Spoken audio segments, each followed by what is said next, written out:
மதிமுகம் நேயர்களுக்கு வணக்கம். இது நேர்முகம். இன்றைய நேர்காணலில் சிறப்பு விருந்தினராக நம்மோட அரசியல் விமர்சகர் பொன்ராஜ் அவர்கள் இணைந்திருக்கிறார். பேசலாம். வீடுதோறும் அரசு சேவைகள், மருத்துவம் தொடர்ந்திட ஸ்டாலின் தொடரட்டும், தமிழ்நாடு வெல்லட்டும். எனக்கு அவர் கூடவே இருக்கணும் போல இருக்கு. நீ இப்படியே அவர் கூடயே இருக்க முடியும்?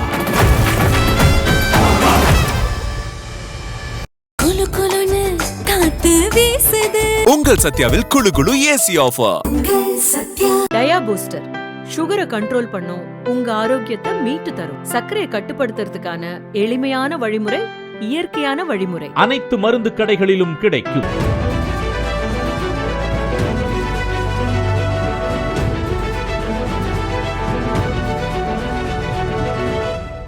வணக்கம் சார். நேர்முகம் நிகழ்ச்சியில சந்தித்ததுல ரொம்ப மகிழ்ச்சி சார். ஒரு பெரிய சர்ச்சைக்கு அப்புறமா சந்திக்கிறோம் சார். எப்படி போயிட்டு இருக்கு அந்த சர்ச்சை அப்படிங்கறது? நீங்க சொன்ன அந்த வாக்கு, அந்த ஸ்டேட்மெண்ட்ல நீங்க உறுதியா இன்னுமே இருக்கிறீங்களா? அது நான் தவிர்த்திருக்கணும். அது கோபத்தின் அறச்சீற்றத்தின் விளைவாக வந்த வார்த்தை. அது யாரையும் குறிப்பிட்டு சொல்றதுக்கு, பொதுவாக சொல்றதுக்கோ நான் அதை யூஸ் பண்ணல. தமிழக மக்களையோ தமிழக பெண்களையோ இல்லை தாவேக்காவினுடைய பெண்களையோ தரங்குறைந்து விமர்சிக்கணும்னு நான் சொல்லல. அப்படி ஒரு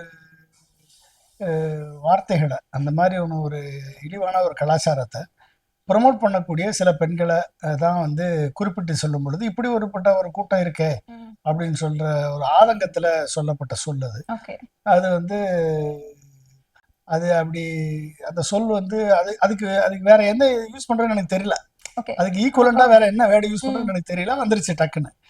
அதனால நான் அதை வாபஸ் வாங்குறதுக்கு ரெடியா இருக்கேன். ஆனா இதையெல்லாம் தொடர்ந்து செஞ்சுக்கிட்டு இருக்க விஜய், இதையெல்லாம் வாய்ஸ் ஆஃப் காமன்ஸ்ன்ற ஒரு கம்பெனிக்கு கிட்டத்தட்ட 66 கோடி பணத்தை கொடுத்து ஒரு கால் சென்டர் போட்டு அவதூறு பரப்புறதே தொழிலா வச்சுக்கிட்டு, சோசியல் மீடியால, வாட்ஸ்அப்ல, ஃபோன் டெலிகாலிங் பண்ணி த்ரெட்டன் பண்றது, அவதூறு பேசுறது, தரக்குறைவா பேசுறது, இதை விட தரந்தாழ்ந்து பேசுறது, மார்பிங் பண்ணி போடுறது, இந்த வேலையை பண்ணிட்டு இருக்கக்கூடிய ஒரு கம்பெனி நடத்திட்டு இருக்காரு விஜய்.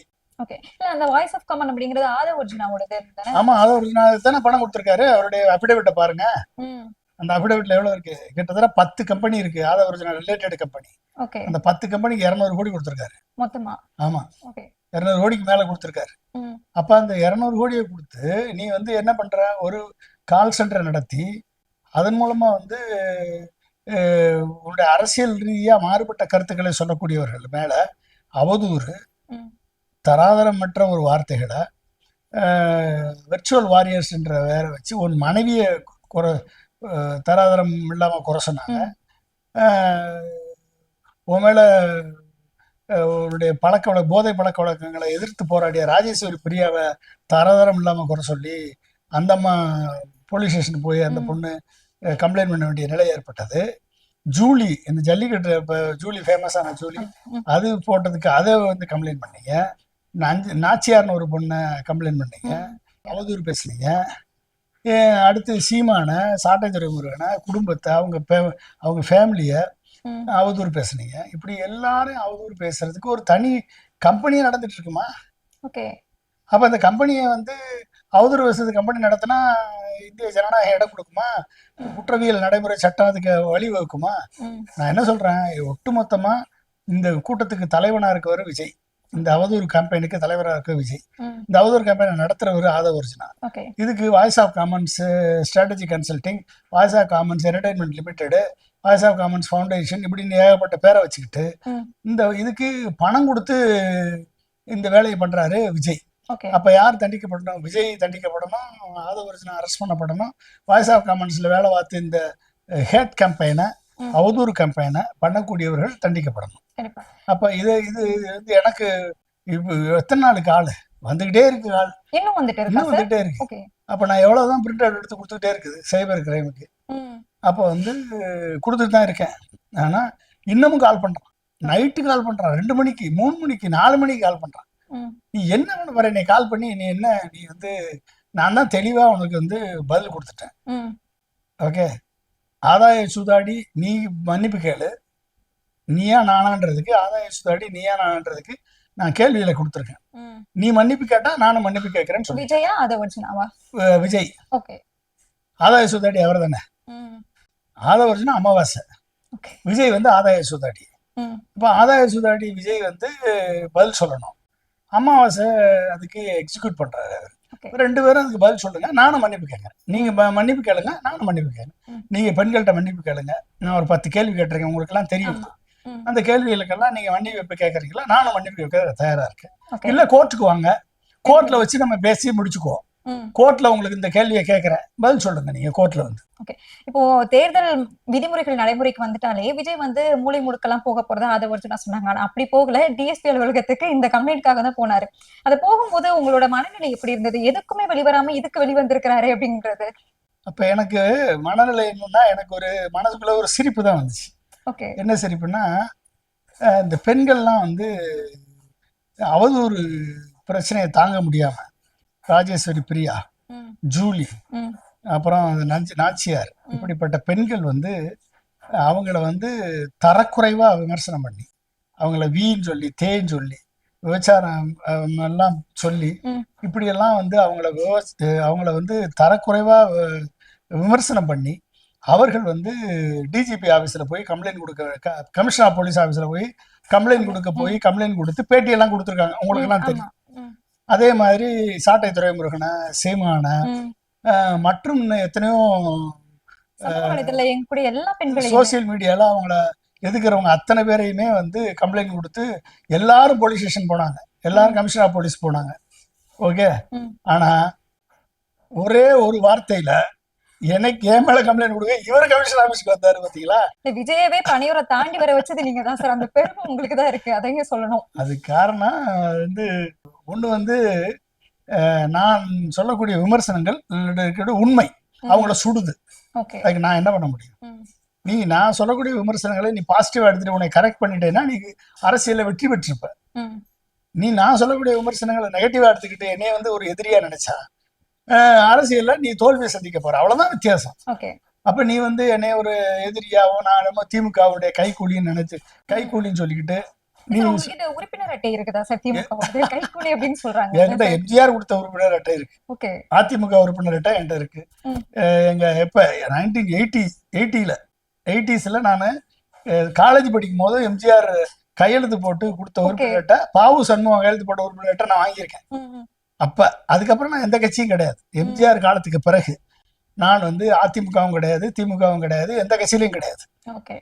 நான் வந்து எல்லா கட்சிகளுக்கும், ஆட்சிக்கு வரக்கூடிய கட்சிகளுக்கு எங்களால முடிஞ்ச இந்த நாட்டுக்கு நன்மை செய்யக்கூடிய திட்டங்களை, கொள்கைகளை அவங்களுக்கு எங்களால முடிஞ்ச அளவுக்கு சொல்லி அவங்கள வந்து ப்ரமோட் பண்றது, அவங்கள வந்து அவங்களுக்கு ஹெல்ப் பண்றது, ஒரு டெவலப்மெண்டல் பாலிடிக்ஸை ப்ராக்டிஸ் பண்றதுக்கு 15 ஸ்டேட் கவர்மெண்ட்டுக்கு நான் வந்து ஆலோசகரா அப்துல் கலாம் அவர்களோட இணைந்து பணியாற்றியிருக்கேன். பொலிட்டிக்கல் டெவலப்மெண்டல் பாலிடிக்ஸ் ப்ராக்டிஸ் பண்றதுக்கு. இது வந்து பிரசாந்த் கிஷோர் பண்ற மாதிரி எலெக்ஷன் பாலிடிக்ஸ் இல்ல, பொலிட்டிக்கல் பாலிடிக்ஸ் கிடையாது. நான் பண்றது டெவலப்மெண்டல் பாலிடிக்ஸ். நீ இப்போ ஆயிரக்கணக்கான வாக்குறுதிகள் கொடுக்குறாங்க, இலவசம் கொடுக்குறாங்க. ஒவ்வொருத்தரும் 1 லட்சம் கோடிக்கு 1.25 லட்சம் கோடி 1.5 லட்சம் கோடிக்கு வந்து வாக்குறுதி, இலவச வாக்குறுதி கொடுத்துருக்காங்க. இவங்க ஆட்சிக்கு வந்த பிறகு இதை செய்ய முடியாம போயிடும்.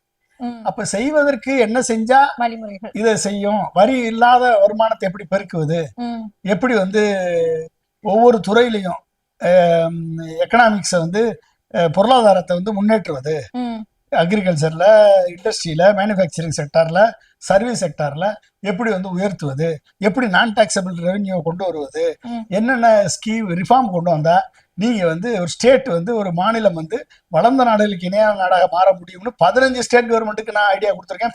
Free of cost. Prashant sir மாதிரி 350 கோடி சார்ஜ் பண்ணிட்டு நாங்க கொடுக்கல. அதனாலதான் அதுக்கு வேல்யூ இல்லை, மதிப்பு இல்லை. புரிஞ்சுக்கிட்டீங்களா நீங்க? நம்ம அப்துல் கலாமோட இருந்ததுனால ஃப்ரீ ஆஃப் காஸ்ட்ல நாங்க பண்ணிட்டு இருக்கோம். இதை வந்து நான் வந்து தொழிலா பண்ணியிருந்தேன்னா நான் கோடிக்கணக்கில் சம்பாரிச்சிருப்பேன். கண்டிப்பா நான் தொழிலா அதை பண்ணல, இது ஒரு சேவையா, ஒரு கடமையா பண்ணேன் நான். அப்ப அந்த இதை வந்து 2012லயோ 13லயோ தாமு என்னைய இங்க வர சொன்னாப்ல, விஜய் உங்களோட பேசணும்னு சொல்றாரு, நீங்க வாங்கன்னு சொல்லி கூப்பிட்டு விஜய் கூட 3 மணி நேரம் பேசியிருக்கேமா 2013ல. நீ வந்து எப்படி வந்து உங்களுடைய ரசிகர்கள் கூட்டத்தை ஒரு பொலிட்டிக்கல் கிரௌடா மாத்துறது, ம். எப்படி வந்து மக்களோட மக்களா பயணப்படுறது. அவர் அரசியல் இறங்கணும்னு சொன்னாரு என்கிட்ட. ஓகே. நான் அரசியல் இறங்கணும், எனக்கு ஒரு ஐடியா கொடுங்கன்னு கேட்டாரு.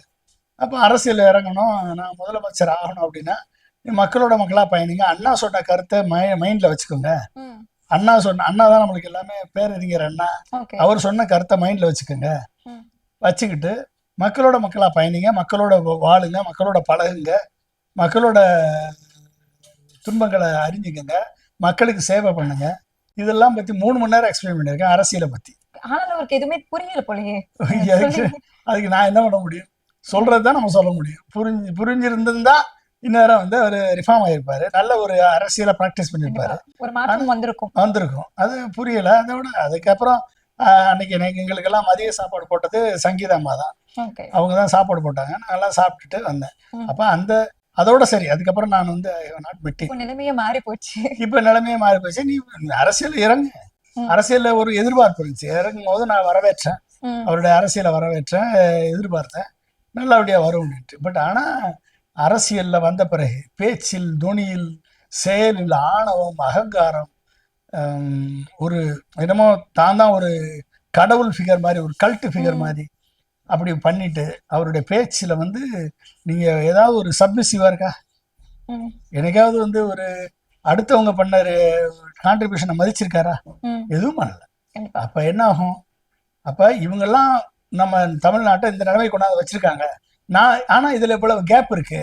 நான் வந்து அந்த கேப் எல்லாம் ஃபில்லப் பண்ணி நான் வந்து அடுத்த நிலைக்கு கொண்டு போவேன், எனக்கு ஒரு வாய்ப்பு கொடுங்கன்னு கேட்டா மக்கள் வந்து உங்களுக்கு கொடுக்க கொடுக்கலாம். போறாங்க. ம். அதை விட்டுட்டு திமுக. திமுக ஃபோபியா அப்படி சலைஞ்சா என்னமா அர்த்தம்? கண்டிப்பா. ம். அப்ப அங்கதான் வந்து அவருடைய செயல்பாடுகள் நம்ம கிரிட்டிசைஸ் பண்றோம். ம். கிரிட்டிசைஸ் பண்ணும் போதும் அவருடைய அதாவது சினிமா நடிகனா இருக்கும்போது நீ எப்படி வேணாலும் இரு, அதை பத்தி யாருக்கு கவலை இல்லை. ம். ஆனா பொது வாழ்க்கைக்கு வந்த பிறகு, பொது வாழ்க்கைக்கு மக்கள் மத்தியில உன்னை ஃபாலோ பண்ணக்கூடிய இளைஞர்கள், இளம் பெண்கள், பொதுமக்களுக்கு ஒரு முன்னுதாரணமான லைஃபை லீட் பண்ணணும். ம். இப்போ அந்த முன்னுதாரணமான லைஃபை லீட் பண்ணலைன்னா பாஸ்ட் இஸ் பாஸ்ட். அதாவது சினிமால உன் மேல எவ்வளவு குற்றச்சாட்டு இருந்தாலும் பாஸ்ட்னு மக்கள் ஏத்துக்குவாங்க. ம். ஆனா பாலிடிக்ஸ் வந்த பிறகு திரும்பவும் அப்படிதான் இருப்பேன் அப்படின்னா உன்னைய பார்த்து இளைய சமுதாயம் கெட்டு போகுது. நீ பண்ணக்கூடிய செயல்கள்ல அப்படியே இளைய சமுதாயம் நாங்களும் பண்ணா என்ன தப்புன்னு கேட்குது. ம். அப்ப அது வந்து ஒரு ஆள் கேட்டா பரவாயில்ல, ஒரு ஆள் மட்டும் இல்ல, வரிசையா வீடியோ வந்துகிட்டே இருக்கு. ம். அப்ப யாரு இதை நிறுத்துறது? அப்ப பெற்றோர்கள் வருத்தப்படுறாங்க, பெரியவங்க வந்து இதை பார்த்து முகம் சுளிக்கிறாங்க. ம். என்ன சொல்ல முடியலையே, இந்த இளைய தலைமுறையை நம்ம வந்து சொல்ல முடியலையே, சொன்னா கோபம் வருது, ம். சொன்னா அவங்க வந்து அசிங்கமா திட்டுறாங்க. எங்க தலைவன், நீ தலைவனுக்குரிய பண்பு நிலைகள் என்ன இருக்கு? ம். பிரச்சனைன்னு வந்தா ஓடுறவன் தலைவனா? ஓகே. ஒரு பிரச்சனைன்னு வந்தா பொறுப்பேற்காதவன் தலைவனா? ஓகே. ஒரு லைஃப்ல முன்னுதாரணமா வாழ்றவன் தானே தலைவன். ம். அப்படி வாழாம நீ வந்து ஒரு தலைவனா இருந்துக்கிட்டு நீ வந்து ஒரு கூட்டத்தை உருவாக்குற. நான் நேர்மையான ஒரு போதையற்ற சமுதாயத்தை உருவாக்குன்னு சொல்லிட்டு நீ போட்டிருக்க வேட்பாளர்ல பாதி பேர் கஞ்சா கடத்தவனை போட்டு வச்சிருக்க. இப்போ அந்த வேட்பாளர்களே மாற்ற போறதாவும் 106 வேட்பாளர்கள்மா வெளியில இருந்து வந்து போட்டிருக்காங்கம்மா. பாலியல் குற்றச்சாட்டு இருக்கு, ஜாதி வெறியம் இருக்கான், அதுல கஞ்சா கடத்துறவன், போக்சோ வழக்குல மாட்டினவன், இத்தனை பேர் எடுத்து போட்டிருக்க. அப்ப என்ன உனக்கு ஒரு சின்சியாரிட்டி இருக்கு? இவ்வளவு நாள் என்ன பனையூர்ல தூங்கிட்டு இருந்தியா? ஆளை செலக்ட் பண்ண கூட தெரியலையா உனக்கு? கடைசி நேரத்துல 106 பேர் வெளி அதிமுக திமுக இருந்து வந்தவனா தூக்கி உள்ள போட்டிருக்க. அதிமுக பாஜக இருந்து எடுத்தவங்க உங்களை தூக்கி போட்டிருக்காங்க.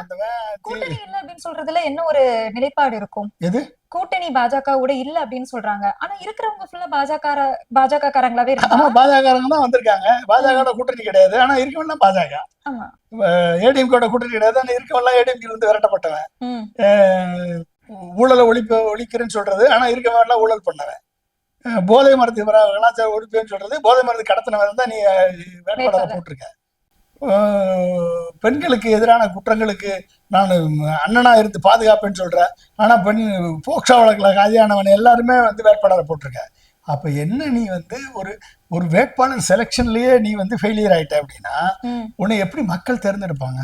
மக்கள் மேல அப்ப இப்படிப்பட்ட ஒரு ஆளுங்களை தேர்ந்தெடுத்தா நாடு என்ன ஆகிறது சொல்லுங்க. எங்க போகும் அப்படிங்கறதே கேள்விக்குறியாதான் இருக்கு. இப்படிப்பட்டவரை வந்து தேர்ந்தெடுக்க கூடாது அப்படிங்கிறதுக்காக மக்கள் வந்து நம்ம மேல நம்பிக்கை வைக்கலையோ அப்படிங்கிற ஒரு எண்ணத்துலதான் 2 தொகுதியில போட்டிடுறாரா சார்? ஆமா, ஆமா. நம்பிக்கை இல்லாதவன் தான் நம்ம 2 தொகுதியில போட்டிட முடியும். ஒரு தொகுதியில போட்டுட்டு ஜெயிச்சு தோத்து போயிட்டோம்னா அசிங்கம். அப்ப 2 தொகுதியில இருந்தா அட்லீஸ்ட் 3லயா ஜெயிச்சிடலாமா அப்படின்னு செலக்ட் பண்ணி நின்னாலே யுவர் லாஸ்ட் த கான்பிடன்ஸ். கான்பிடண்டா எல்லாரும் இருங்க. நீயே கான்பிடன்ட் இல்ல தம்பி, நீயே வந்து தோத்துருவேன்னு சொல்லிதான் நீ வந்து 2 தொகுதியில நிக்கிற. அது 2 தொகுதி எது கிறிஸ்டின் தொகுதியில நிக்கிற. இதனால வரைக்கும் ஏன் ஜோசப் விஜய் சொல்லல, விஜய் சொல்லிட்டு இருந்த. உங்க விஜய் உயிர் என்ன வரான்னு இப்ப மட்டும் ஜோசப் விஜய் வருது. அப்ப பிஜேபி இருந்து சொல்லி கொடுத்துருக்கானா உனக்கு கிறிஸ்தவ வாக்கெல்லாம் பிரியும் சொல்லி? அப்ப கிறிஸ்தவர்கள் எல்லாம் உன்னைய மாதிரி ஒரு பேட் எக்ஸாம்பிள ஒரு முன்னுதாரணமா எடுத்துக்குவாங்களா கிறிஸ்தவர்கள் எல்லாம்? அப்படி எடுக்கிறவங்க எல்லாம் வந்து ஜீசஸ் சொன்னபடி நடக்கிறவங்களா அவங்க? சொல்லுங்க பாப்பா. அப்ப எப்படி அப்ப கிறிஸ்தவ தொகுதியை தேர்ந்தெடுப்ப, மதத்தை பார்த்து தேர்ந்தெடுப்ப, ஜாதியை பார்த்து தேர்ந்தெடுப்ப, எல்லாம் தேர்ந்தெடுத்த கேண்டிடேட் அத்தனை பேருமே வந்து ஊழல் பண்ணவன், முடிச்சவைக்கு போக்சோல மாட்டினவன், ஜாதி வெறியன், இப்படிப்பட்டவங்களை நீ தேர்ந்தெடுப்ப. எப்படிப்பட்டவன? அப்போ உன்னை எப்படிப்பட்ட ஒரு ஆட்சியை நீ கொடுக்கறதுக்கு தயாரா இருக்க? இதை கேள்வி கேட்கணுமா இல்லையா? கண்டிப்பா கேட்கணும் சார். இதுக்கு ஒட்டுமொத்த பின்புலமும் ஒரு சுரண்டல் லாட்டரி மண்ணை பின்னால கட்சியை 7 எடுத்து நடத்திட்டு இருக்கான். நீ அதுல கெஸ்ட் ரோலா நடிச்சுக்கிட்டு இருக்க. ஓகே, தானே அர்த்தம்? ஆதவர்ஜுனா கையில தான் தாவேக்கா இருக்குன்னு ஆமா, தாவேக்கா ஆதவர்ஜுனா எப்போ 7 எடுத்தாச்சுமா? 7 எடுத்துட்டாங்க. 7 எடுத்தாச்சுமா? 7 எடுத்தாச்சு. தாவேக்கா கட்சியில வந்து விஜய் வந்து கெஸ்ட் ரோல் பண்ணிட்டு இருக்காரு. கட்சியை வந்து வித்துட்டாரு. இவர்கிட்ட இருந்து பணம் போயிருக்கு, பணம் போயிருக்கு. ஆனா இவர்கிட்ட இருந்து எவ்வளவு பணம் அவர்கிட்ட இருந்து வந்திருக்குன்னு தெரியாதுல்ல நம்மளுக்கு. அந்த கணக்கெல்லாம் ஏதாவது ஒரு ஏமா 200 கோடி வந்து ஆதவர்ஜுனா கம்பெனிகளுக்கு வரிசையா நீ கொடுக்குறேன்னா என்ன கணக்கு? என்ன கணக்கு? இந்த அவதூறு கேம்பெயின் மட்டுமே 67 கோடி. 67 கோடி. அப்புறம் இன்னொரு என்டர்டைன்மெண்ட் கன்சல்ட்டுக்கு 17 கோடி. இந்த வீடியோ பண்றதுக்கு ஒரு 17 கோடி. ஓகே, அவதூறு பிரச்சாரம் பண்றதுக்கு சோசியல் மீடியால வாட்ஸ்அப்ல த்ரெட்டனிங் கால் பண்றதுக்கு ஒரு கால் சென்டர் உருவாக்குறதுக்கு 67 கோடி கொடுத்துருக்காரு. அப்ப எப்படி அது எப்படி இது என்ன அரசியலா இல்ல தமிழ்நாடு வந்து எப்படிப்பட்ட ஒரு இழிநிலைக்கு போயிருக்குன்னு மக்கள் யோசிக்க வேணாமா? பொதுமக்கள் யோசிக்க வேணாமா? பெற்றோர்கள் யோசிக்க வேணாமா? அப்ப இன்னைக்கு வந்து நீ என் மேல கம்ப்ளைண்ட் கொடுத்த. இன்னைக்கு வந்து ஒட்டுமொத்த தமிழகத்துல அத்தனை பேருமே வந்து எனக்கு நான் சொன்னது சரிதான்ற நிலைப்பாட்டுக்கு வந்துட்டாங்க.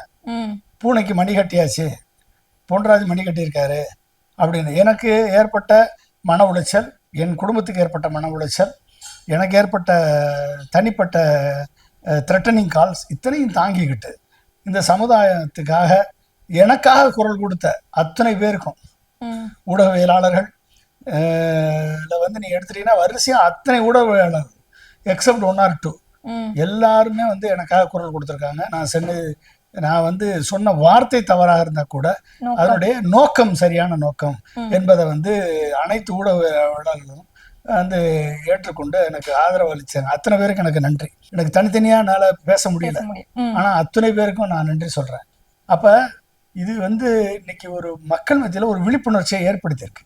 அப்ப இப்படிப்பட்ட ஒரு கலாச்சார சீரழிவை கொண்டு வரக்கூடிய ஒரு நடிகரை இன்றைக்கு வந்து அந்த நடிகர் செய்யறதெல்லாம் சரி என்று பேசக்கூடிய இந்த இளைஞர் கூட்டத்தை மாற்ற வேண்டிய பொறுப்பு வந்து ஒட்டுமொத்த சமுதாயத்துக்கு இருக்கிறது. சரிங்களா? அப்ப இதை செய்ய வேண்டிய பொறுப்பு நடிகர் விஜய்க்கு இருக்கு. ஆனா நடிகர் விஜய் அதை என்ஜாய் பண்றாரு, இதை ப்ரொமோட் பண்றாரு, இந்த பேட் கல்ச்சரை ப்ரொமோட் பண்றாரு. ஆனா அதை மாற்ற வேண்டிய பொறுப்பு நம்மளை போன்ற அத்தனை பேருக்குமே இருக்கு.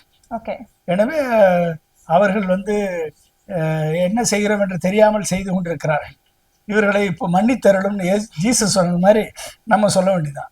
இப்போ உங்களை சொல்லும் போதுமே திமுகவோட கைக்குலி அப்படின்னு தான் சொல்லியிருந்தாங்க. இப்போ அதே மாதிரிதான் நேற்றைக்கு வில்லிவாக்கத்துல ஆதவர்ஜுனா அவர்கள் வந்து பிரச்சாரம் செய்யும் போது கண்ணாடி பாட்டில் வச்சு யாரோ அடிச்சிட்டாங்க அப்படின்னு சொல்லிட்டு, சோ அதுவுமே திமுக தான் காரணம் அப்படிங்கிற ஒரு குற்றச்சாட்டு வந்து முன் வச்சிருந்தாங்க. கடைசியில பார்த்து அது தாவேக்காவினர்.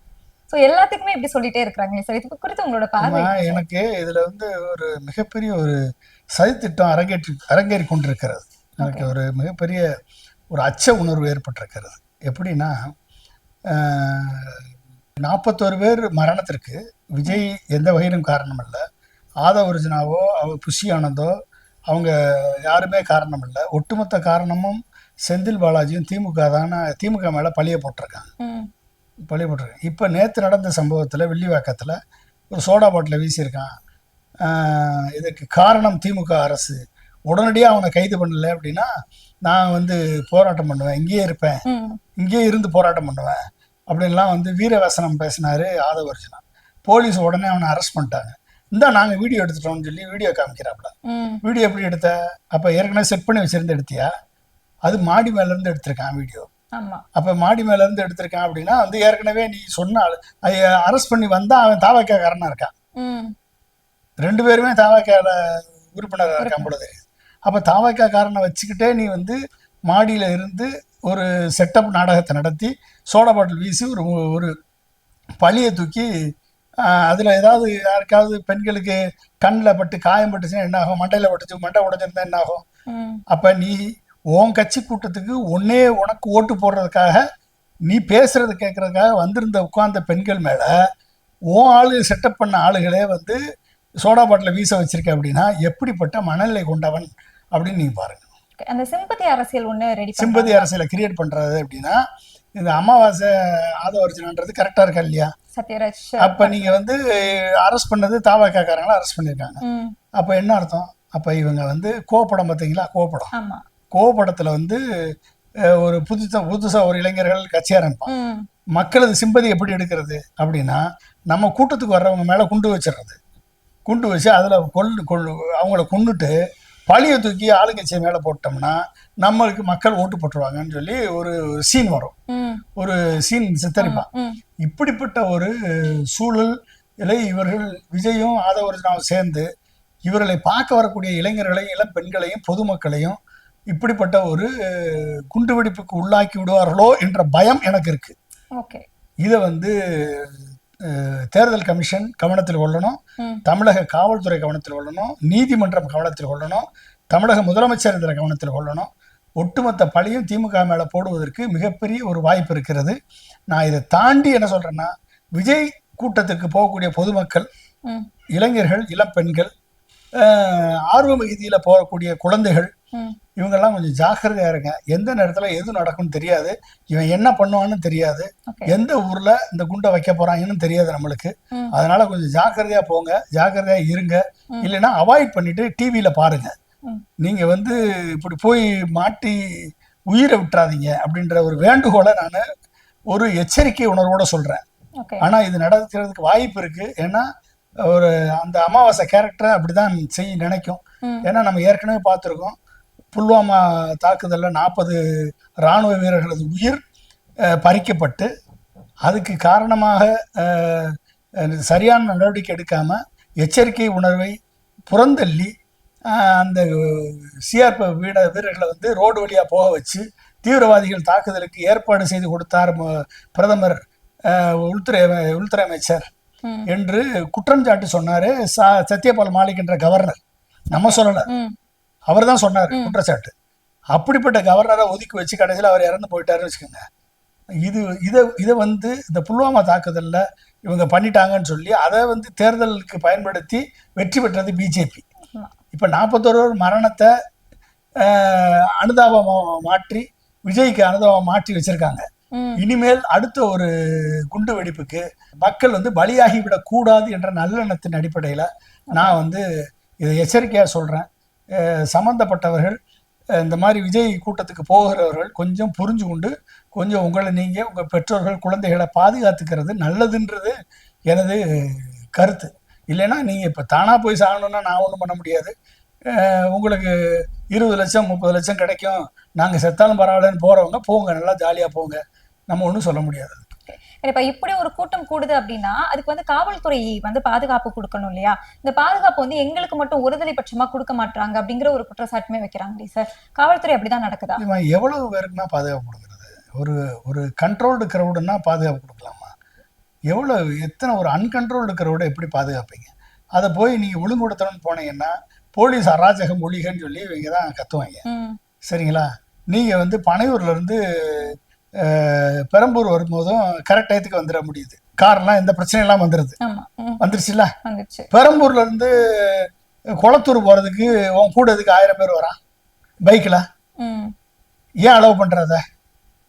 ஏன் உன் கட்சிக்காரனை வச்சு அந்தவங்களாம் வராம ஸ்டாப் பண்ணி விஜய் காரும் விஜய் கூட வரக்கூடியவங்களுடைய காரும் ஒரு 5 காரு கூட போற மாதிரி எஸ்ஓபி படி எலெக்ஷன் கமிஷனுடைய புரோட்டோகால் படி அவங்கள அலோவ் பண்ணா, மெட்ராஸ் எப்பயுமே டிராஃபிக்கான ஏரியா, உனக்காக டிராஃபிக்லாம் நிறுத்தி அனுப்ப முடியுமா?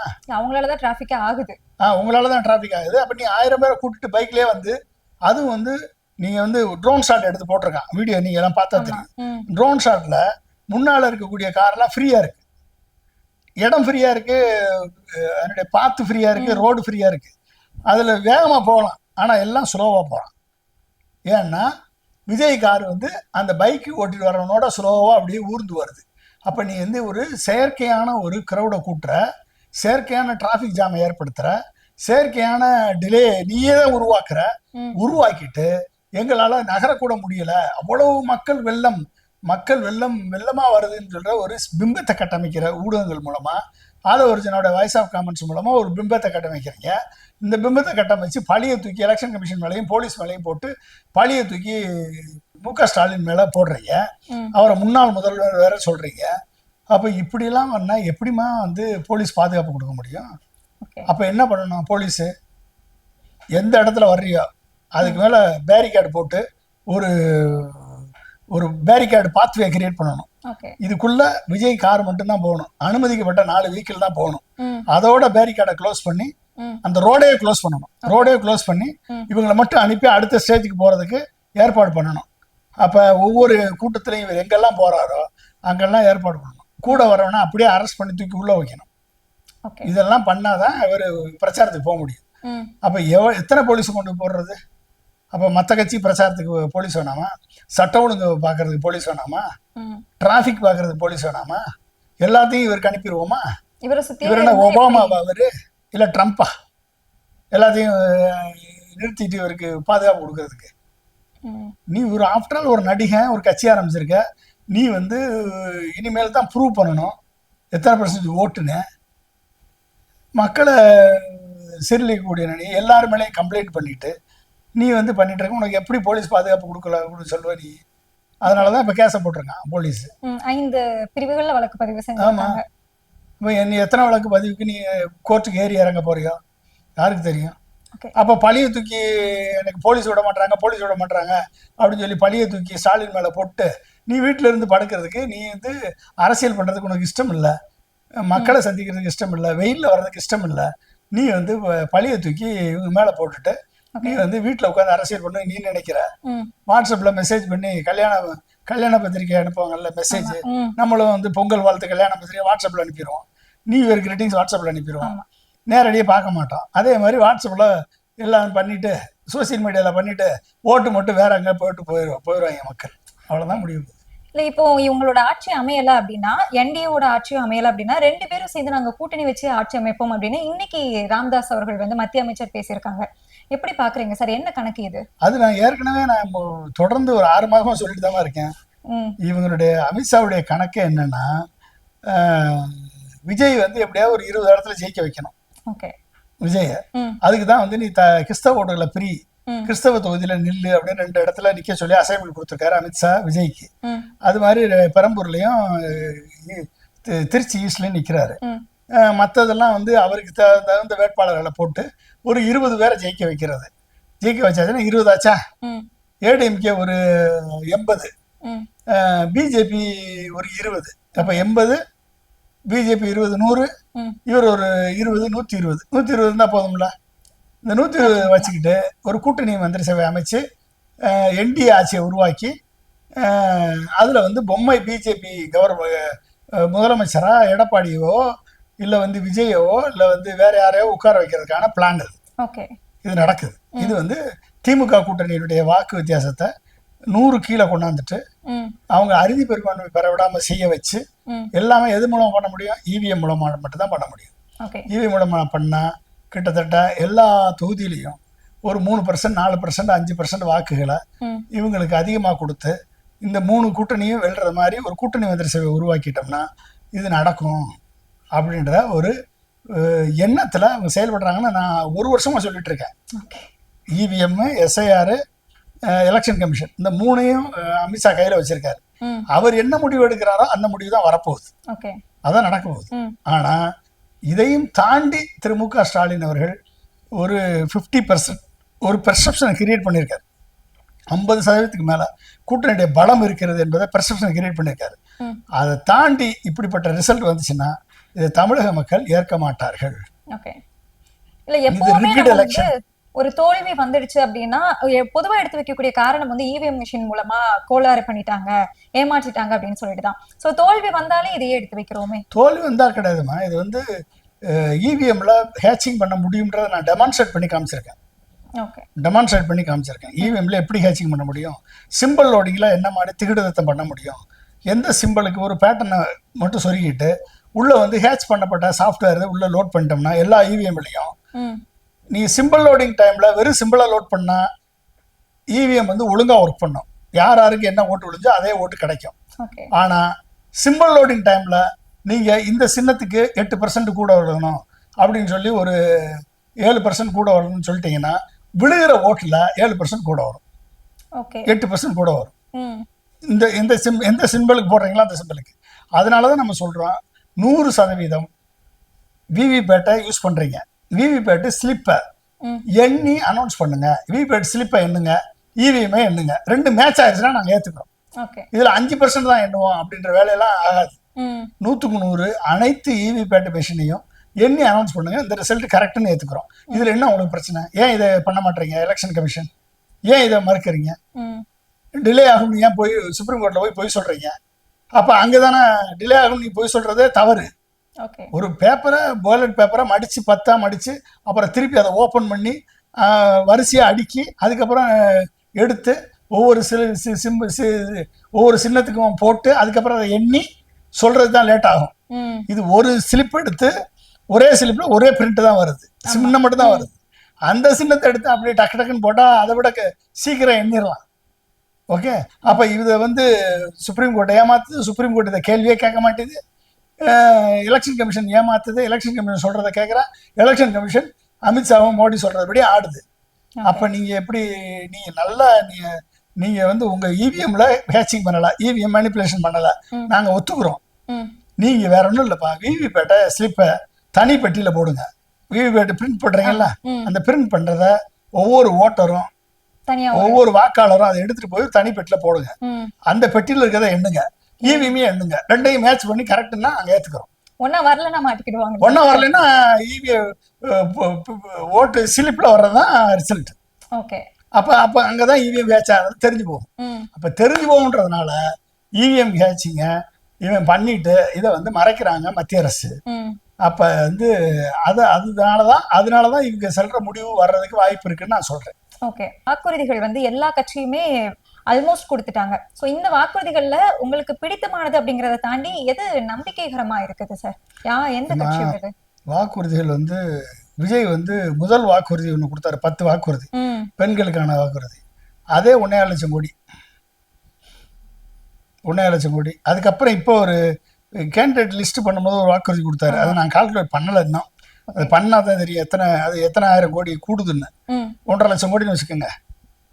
எடப்பாடி பழனிசாமி கொடுத்த வாக்குறுதி அரௌண்ட் 1 லட்சம் கோடி. ஓகே, அது நான் கால்குலேட் பண்ணி பார்த்தேன், 1 லட்சம் கோடி வருது. இப்ப 2வது வாக்குறுதி சேர்த்து ஃப்ரிட்ஜோட சேர்த்து பாத்தீங்கன்னா அது ஒரு 1 லட்சம் கோடிக்கு வந்துருது.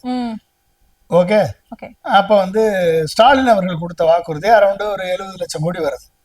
60 லட்சத்துல இருந்து 70 லட்சம் கோடி வருது. அப்ப யாரால அதை செயல்படுத்த முடியும் அப்படின்னா, ஏற்கனவே 1 லட்சம் கோடி பிஸ்கல் டெபிசிட், 1 லட்சம் கோடி பிஸ்கல் டெபிசிட். இந்த 1 லட்சம் கோடி பிஸ்கல் டெபிசிட்டுக்கு வருஷத்துக்கு 1 லட்சம் கோடி கடன் வாங்கி தான் அதை சரி பண்றோம். இந்த பிஸ்கல் டெபிசிட் கடன் வாங்கி தான். இவங்க போட்ட கணக்குப்படி 1 லட்சம் கோடி, விஜய் போட்ட கணக்குப்படி பார்த்தா இன்னொரு 1.5 லட்சம் கோடி, அப்ப 2.5 லட்சம் கோடி. ஓகே, எடப்பாடி போட்ட கணக்குப்படி பார்த்தா இன்னும் 1 லட்சம் கோடி, அப்ப 2 லட்சம் கோடி. ஸ்டாலின் அவர்கள் போட்ட கணக்கு பார்த்தா இன்னொரு 75,000 கோடி. ஓகே, 1.25 லட்சம் கோடி. இந்த 3 பேராலேயே செயல்படுத்த முடியுமா அப்படின்னு நீங்க பாத்தீங்கன்னா, செயல்படுத்துறதுக்கு ஸ்டாலின் போட்டதை செயல்படுத்துறதுக்கே கஷ்டப்படணும், லோன் அதிகமா வாங்கணும்.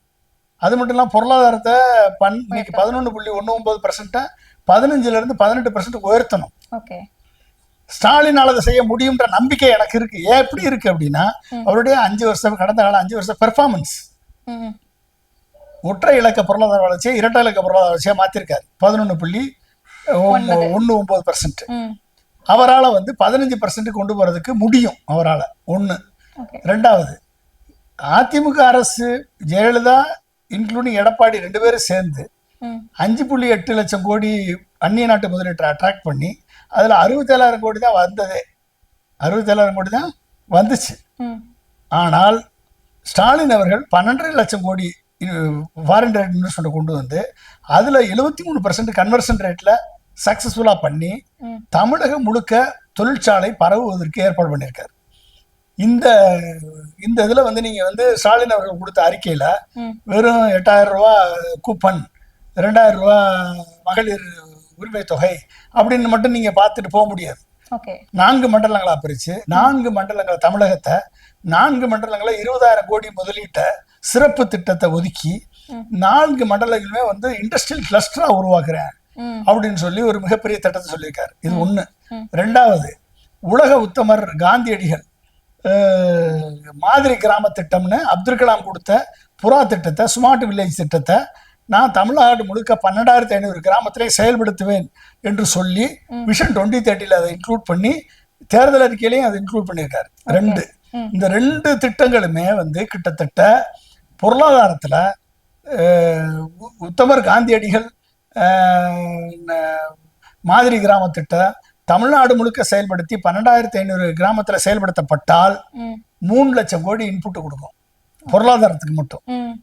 இந்த இண்டஸ்ட்ரியல் கிளஸ்டரை உள்ள கொண்டு வந்து ஃபாரின் டைரக்ட் இன்வெஸ்ட்மெண்ட்டை அட்ராக்ட் பண்ணி இன்னும் ஒரு 18 லட்சம் கோடி கொண்டாடுவேன்னு ஒரு உத்தரவாதம் கொடுத்துருக்காரு. கொடுத்து இந்த 5 இண்டஸ்ட்ரியல் கிளஸ்டரை உருவாக்குனாருன்னா அது ஒரு 3 லட்சம் கோடி இன்புட் கொடுக்கும். 6 லட்சம் கோடி ஆச்சு. ஏற்கனவே 3.5 லட்சம் கோடி நம்ம வந்து பொருளாதாரத்துல உருவாக்கியிருக்காரு ஸ்டாலின். இப்ப ஏற்கனவே 3.5 லட்சம், இது ஒரு 3, அது ஒரு 3, 9 லட்சம் கோடி. இந்த 9 லட்சம் கோடி வருஷத்துக்கு உள்ள வந்து எவ்வளவு குயிக்கா உள்ள வருதோ அவ்வளவு குயிக்கா வந்து $1 ட்ரில்லியன் எக்கனாமியை நம்ம அச்சீவ் பண்ண முடியும். புரிஞ்சுக்கிட்டீங்களா? அப்ப ஸ்டாலின் அவர்கள் கொடுத்தது வெறும் இலவச திட்டங்கள் மட்டுமல்ல, இதுல பொருளாதாரத்தை மேம்படுத்தக்கூடிய திட்டங்கள் ஆதாரபூர்வமா இருக்கு. இலவசத்தை தாண்டி அப்ப அதை செய்யக்கூடிய வல்லமையும் கடந்த 5 வருஷத்துல ப்ரூவ் பண்ணியிருக்காரு. அப்படின்றப்ப ஸ்டாலின் உயர்ந்து நிற்கிறார். அவர் சொல்லக்கூடிய வாக்குறுதிகள் செயல்பாட்டுக்கு வரும் என்ற நம்பிக்கை இருக்கு. ஆனா அது எத்தனை வருஷத்துல வருதுன்றது கொஸ்டின் மார்க். கடைசி 2 வருஷத்துல கூட வரலாம். கடைசி 2 வருஷத்துல கூட வரலாம். இன்னும் அடுத்த 10 ஆண்டுகள்ல வரலாம். ஆனா என்னன்னா தொடர்ந்து இன்னும் 5 ஆண்டுகளுக்கு 5-6 ஆண்டுகளுக்கு 15% பொருளாதார வளர்ச்சியை கொண்டு போகணும். கிட்டத்தட்ட 8 லட்சத்திலிருந்து 9 லட்சம் கோடி பொருளாதாரத்துக்கு இன்புட்டா உள்ள வரணும். அப்ப எவ்வளவு குயிக்கா இந்த திட்டங்களை செயல்படுத்துறோமோ அடுத்த வந்த 2 வருடத்துக்குள்ள இந்த உத்தமர் காந்தியடிகள் மாதிரி கிராம திட்டம், அப்துல் கலாம் கொடுத்த புறா திட்டத்தின்படி ஸ்மார்ட் வில்லேஜஸ் உருவாக்குறது, 12,500 ஸ்மார்ட் வில்லேஜஸ் 2 வருஷத்துல உருவாக்க முடியுமான்றது கொஸ்டின் மார்க். 7 வருஷம் பிளான் இது. ஆனா 2 வருஷத்துலயும் பண்ண முடியும். 2 வருஷம் 3 வருஷத்துலயும் பண்ண முடியும். ரொம்ப துரிதமா செயல்பட்டா பண்ண முடியும். அடுத்து வந்து இண்டஸ்ட்ரியல் கிளஸ்டர் உருவாக்குறது, ஃபாரின் டைரக்ட் இன்வெஸ்ட்மெண்ட் உள்ள கொண்டாடுறது, பொருளாதாரத்தை 15% 18% கொண்டு போறது, இத்தனையும் பண்ண வேண்டிய ஒரு மிகப்பெரிய பொறுப்பு இருக்கு. இதை செய்யக்கூடிய தகுதி பெற்ற ஒரே தலைவர் இன்னைக்கு ஸ்டாலின் தான் இருக்காரு. வேற ஆள் இல்ல. கண்ணுக்கு வெட்டிய தூர வரைக்கும். இன்னைக்கு இதை தாண்டி யாரு மாற்று? இப்ப ஸ்டாலின் தான், திமுக தான் வந்து இன்றைக்கு வந்து ஒரு ஹோப்பை கொடுக்குது, ஒரு நம்பிக்கை கொடுக்குது. அவர்களால் மட்டும்தான் இந்த அடுத்த 10 ஆண்டுகள்ல தமிழகத்தை வந்து ஒரு வளர்ந்த நாடுகளுக்கு இணையான நாடாக மாற்றக்கூடிய ஒரு பேஸ் ஒர்க் பண்ணக்கூடிய கட்டமைப்பு இருக்கு. அது மட்டும் இல்லாம மாநில சுயாட்சி, இருமொழி கொள்கை, அடுத்து வந்து கல்விக் கொள்கை, பொருளாதார கொள்கை, இத்தனையுமே வந்து ஒரு ஸ்ட்ராங்கா நிற்கக்கூடிய ஒரு கட்சியாக அது கட்சி இருக்கு. இதை தாண்டி மாற்று சிந்தனைன்னு நினைச்சீங்கன்னா அதிமுக மாற்று இல்ல. அதிமுகவுல ஒரு திட்டங்கள் கூடவா நீங்க இப்போ சொல்ற மாதிரி நல்ல திட்டம் இல்லாம? இல்ல, நல்ல திட்டம் இருக்கு. அங்க இலவசம் மட்டுமே இருக்க ஒழிய பொருளாதாரத்தை மேம்படுத்தக்கூடிய வழிமுறையே இல்ல. அந்த தேர்தல் அறிக்கையில பொருளாதாரத்தை மேம்படுத்தக்கூடிய வழிமுறை இல்ல. இதுக்கு நிதி ஆதாரத்தை எப்படி திரட்டோம்னு கேட்டா அவர் என்ன சொல்றாரு? வரி போட்டு திரட்டவும் சொல்றாரு. அப்ப என்ன இருக்கு? அங்க ஹாலோதான் இருக்கு. அப்ப அதிமுக எப்படி வந்து மாற்றுன்னு சொல்றீங்க? நீங்க எப்படி மாற்றுன்னு சொல்றீங்க? சொல்லுங்க.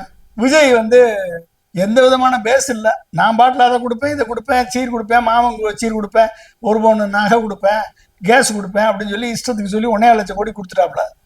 இன்னும் அடுத்து சொன்ன திட்டங்களெல்லாம் நான் கிரிட்டிசைஸ் பண்ணா என்னை தான் வைவாங்க. நான் வந்து ஒவ்வொரு திட்டமா என்னால் எக்ஸ்பிளைன் பண்ண முடியும். ஏற்கனவே வந்து நீட் ஸ்கீம்னு சொல்லி 5 கோடி கொடுக்குறாங்க என்டர்பிரனருக்கு. தமிழ்நாட்டில் மட்டும்தான் அந்த ஸ்கீம் இருக்கு. நான் போட்ட ஸ்கீம் அது. ஜெயலலிதா அம்மா இருக்கும் போது நான் போட்டு கொடுத்த ஸ்கீம். அப்போ 1 கோடி புதிய தொழில் முனைவோருக்கு 1 கோடி கொடுக்கணும் லோனு, 25 லட்சம் சப்சிடி, 25 லட்சம் சப்சிடி, 1 கோடி லோனு. இன்னைக்கு அது 5 கோடியா உயர்த்திருக்காரு ஸ்டாலின். ஓகே, விஜய் சொல்லிருக்காரு நாங்க வந்தா தொழில் முனைவோருக்கு 25 லட்சம் கொலட்ரல் ஃப்ரீ லோன் கொடுப்போமா.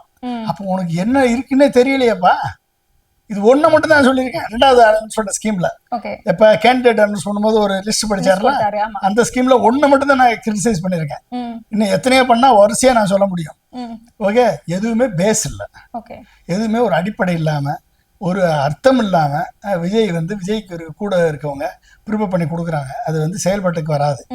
ஏடிஎம்கே ஏன் மாற்று கிடையாதுன்னு சொல்றீங்க? இத்தனை ஆண்டு காலமா ஏடிஎம்கே திமுக அதுதானே இருந்துட்டு இருந்தது. அது எம்ஜிஆர் இருக்கும் போது அது மாற்று, ஜெயலலிதா இருக்கும் போது அது மாற்று, திமுகவுக்கு மாற்று ஏடிஎம்கே.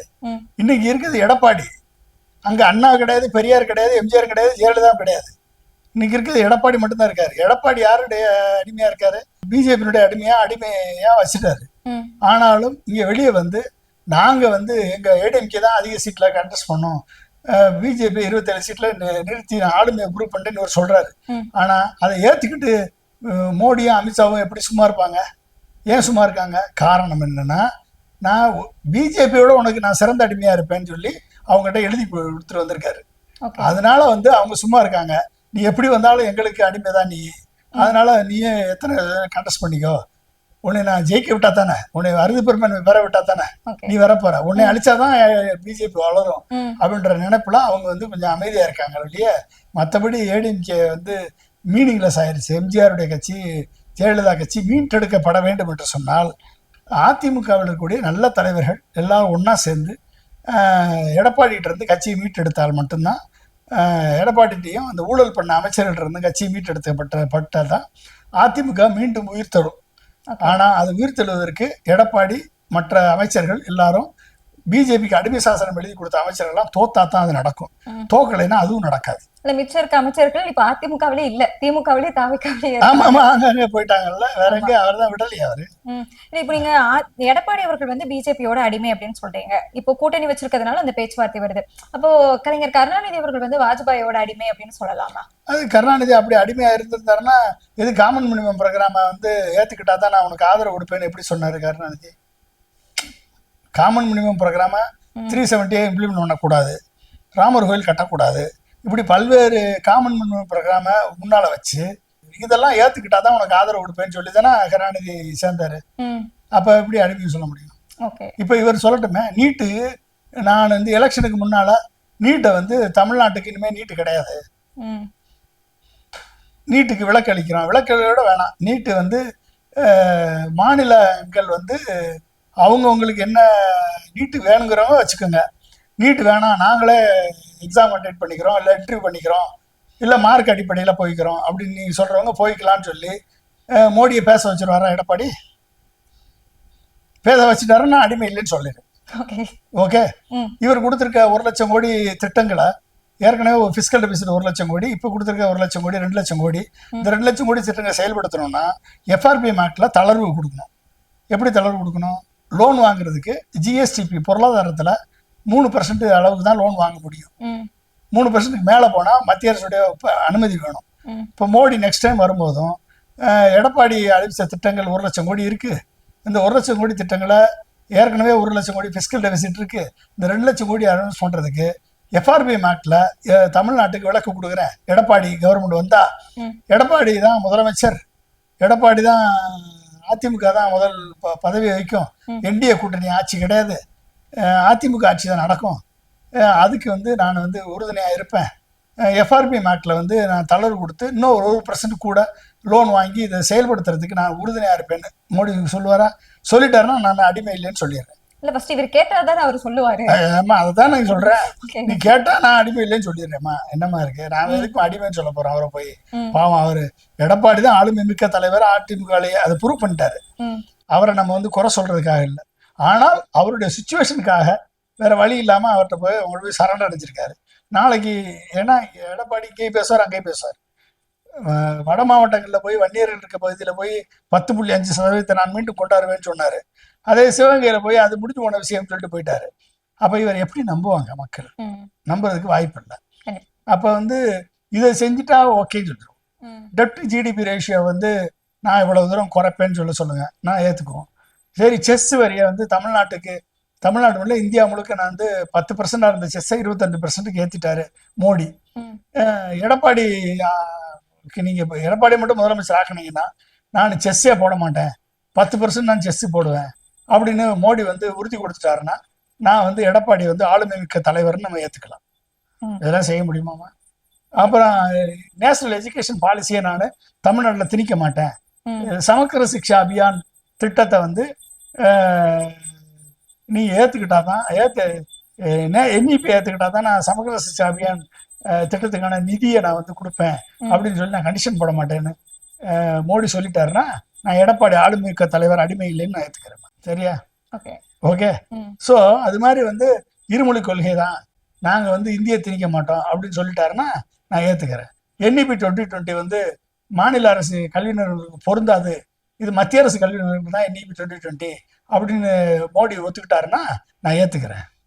கச்சத்தீவை வந்து என்னால வந்து ஒரு குத்தகைக்காவது எடுத்து லீஸுக்காவது ஒரு 99 வருஷம் லீஸுக்காக எடுத்து நம்மளுக்கு கொடுத்துட்டாருன்னா நான் வந்து இவர் அடிமை இல்லைன்னு ஏத்துக்கிறேன். இது எல்லாமே செய்யக்கூடிய நிலைமையில தானே மத்திய அரசு இருக்கா இல்லையா? அங்க கூட்டணி வச்சிருக்கீங்களா இல்லையா? இதெல்லாம் செய்ய முடியுமா உங்களை? இல்லையா? இதெல்லாம் தமிழ்நாட்டு மக்களுடைய எண்ணம். இதை செஞ்சுட்டாரு அப்படின்னா எடப்பாடிக்கு நானே எடப்பாடிக்கு ஓட்டு போடுவேன். சரியா? எடப்பாடிக்கு ஓட்டு போடுவேன், ரெட்டலைக்கு ஓட்டு போடுவேன். இது வரைக்கும் நான் உதயசூருக்கு ஓட்டு போட்டதே இல்லை. இந்த வருஷம் தான் உதயசூருக்கு ஓட்டு போட போறேன். ஓகே. இதை வந்து எடப்பாடி மட்டும் பண்ணிட்டாரு, மோடி சொல்லிட்டாருன்னா நானே எடப்பாடி கூட்டு போறேன். நிறைய தகவல்களை பகிர்ந்திருந்தீங்க, ரொம்ப நன்றி சார். மிக்க நன்றிமா.